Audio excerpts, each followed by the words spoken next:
the opulence of this place. But that's how, now these were guests then of Scientology, at this very special But event. do they allow people like Tom Cruise and John Travolta and, the head of, Bramble and Breyer, do they allow these people know about these kind of guys who are, down at the very bottom of... Absolutely not. Oh no, it's incredibly controlled. Of the scale? Absolutely not. They would, if they did become aware of it after you've moved through many levels of Scientology, right, which people like that have, you see, you've compromised so much of what we would consider, or the normal person would consider normal, what is right, how to treat people, human rights and certain values. You see, this has been so compromised by the time that, say, if Tom Cruise did come across it, he wouldn't be affected by it, because they would consider, you see, Scientology gives you the idea that there is two types of people. There is the what's called the upstat thetan, the people who are moving forward, right? These, and then you've got the downstat people, or the degraded beings. So you've. But we know this is complete scientifically. This is the bit I find hilarious about the thing being called Scientology. Yes. Scientifically, that's total bullshit. Absolutely. So do you have to be, cerebrally compromised? Do you have to be stupid to swallow this? Well, or do you have to be so vulnerable that you basically do the deal with the devil and you say, look, I don't really know whether this is true or not, but I feel much better than I did last week? I think if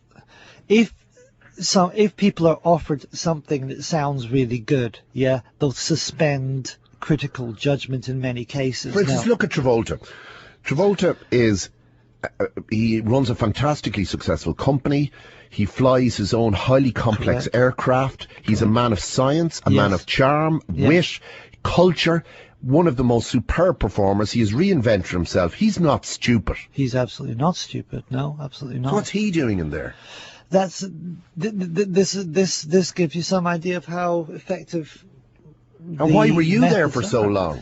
Well, I was there. If you look at the abused wife syndrome, 100%. That's why I was there. I went in, and a lot of the hooks in it had to do with Catholic guilt. Tom Cruise, by the way, grew up a Catholic, so he actually went to seminary, so he would have that kind of Catholic guilt thing, And Scientology uses this confessional system, which is to get a person to confess. I mean, the most inner secretive thoughts that I've ever had, and bring them out into the, in the open. And these are all listed then in. What was the worst thing you ever had to tell them?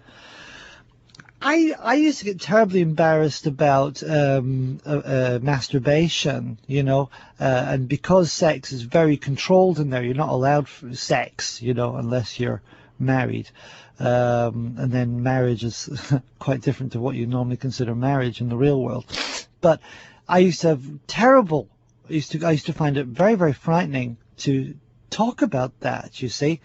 And again, you can imagine sort of growing up in sort of 70s and 80s Ireland, that would be the case as a Catholic, So they'd get you to talk about masturbation? Yeah, exactly. And in huge detail? In incredible detail. Exactly what I was thinking of, what I was doing. And then I'd be afraid, and I was quite a young fellow when I was there too. And it's not just past masturbation, but I'd be thinking, oh my gosh, just recently.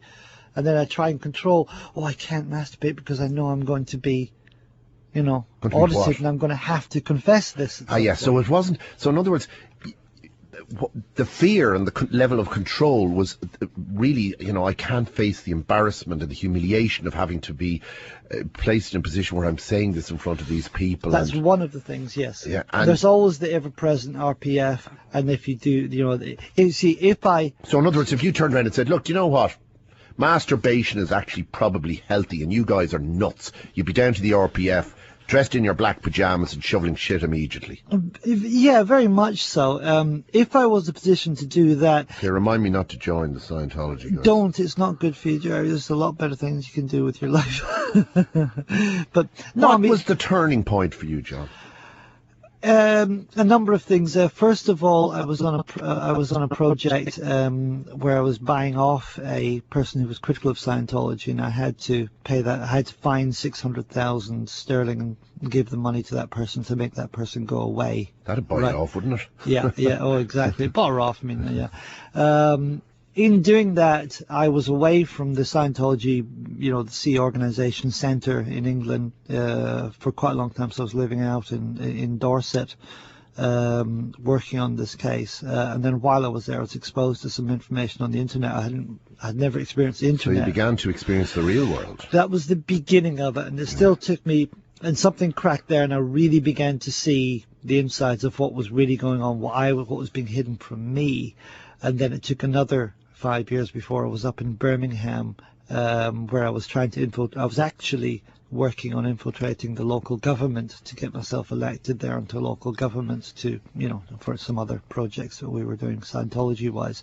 But while I was there, again, I was seeing real people again. I was really facing up to the real world, and I had an awful lot of information at my disposal because I had to know what I was talking about. So I was reading a lot of sociology and psychology. Did you get the 600,000 for the guy? Oh, absolutely. That person did it buy him off? Bought him off, and the person went away. I bet it did. And we were very happy with that. Now, after this interview today, and we're going to call a halt to it now, and I can really highly recommend, by the way, the complex. It'll give you a great understanding, because I think this comes up so often, whether it's Cruz jumping up on the sofa on Oprah or whatever it is, or John Travolta and the tragic death of his young son. These conversations come up so often. I think that a lot of people really don't understand what is at the heart of the debate. Now, what's going to happen after this interview? Will the Irish Church of Scientology be chasing you down, or even for that matter? No, they already shot themselves in the foot in that. No, I'm just going to go back to university. I'm going to be studying away. I don't think I've got any problem. In Ireland, Ireland's a very tight media establishment, and Scientology's biggest fear is exposure. That's the biggest fear they've got. Before the book came out, the Scientology representative in Ireland said, "Oh, it's all lies, but we're not going to sue." So he said that normally Scientology would sue, but he said that, so now they can't do anything. But I presume there's a selection of them huddled round a radio at this very moment in time. Of course there is. What would you say to them right now? I'd say, look, lads, it's the people in Scientology are not evil in general. Most of the average guys, like in Dublin or whatever else, they're in there because of some vulnerability, and life is just getting out of that horrible 24 hours a day controlling, where you can't actually rest for a moment.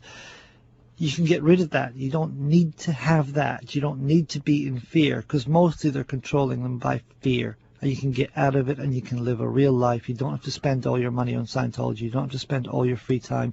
You don't need to neglect your children. You can actually live a decent, enjoyable, pleasurable life. And that the fact that you are being lied to. If you're in Scientology, you're being lied to, and you're being taken for a ride that you won't even be able to get any comprehension until you're out of Scientology, just how much of a ride you're being taken for. Okay. It's just get out of it now. And if you want any assistance on getting out of it now, The Complex, an Insider exposes the covert world of the Church of Scientology, written in conjunction with Nicola Tallant, who's a colleague of ours here and a fine writer too. Thank you very much indeed, Sean. Okay. Good morning to you. All right, Gerry. Thank you very much. Bye-bye. Now, I'll. By the way, it's published by Merlin. And if you want to know a little bit more about Scientology, the internet's absolutely chock-a-block with pro and con. Now, I leave you with these thoughts. Obviously, people like John Travolta and Tom Cruise are incredibly successful. They seem to be very happy. All right, with Tom Cruise, maybe more so than John Travolta, there are certain eccentricities that kind of make you wonder. But I mean, we're all eccentric to a degree, aren't we? Somebody said to me recently, but what about when his wife was having the baby and she was told that she couldn't make any noise during childbirth, and he had all these signs put up? Well, I mean, if you look into the Catholic Church, there were a lot of weird things when I was growing up. Women, being considered, unclean after the birth of a child, having to come to be churched, to be sort of brought back into the fold. I mean, there was a lot of weird things within conventional Christian practice as well. So there's pros and cons, I suppose. There are people who have benefited from Scientology, without doubt. There are people who have really redesigned their lives and have moved forward. It's at what price? That's the question, really, that has to be answered. At what price?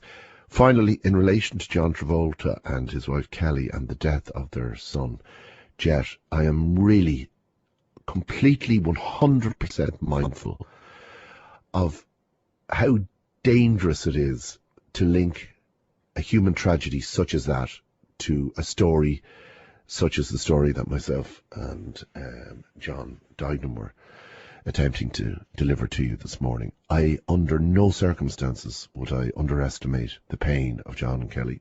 I don't know John Travolta, but I know one or two people who do. They have huge admiration for the guy.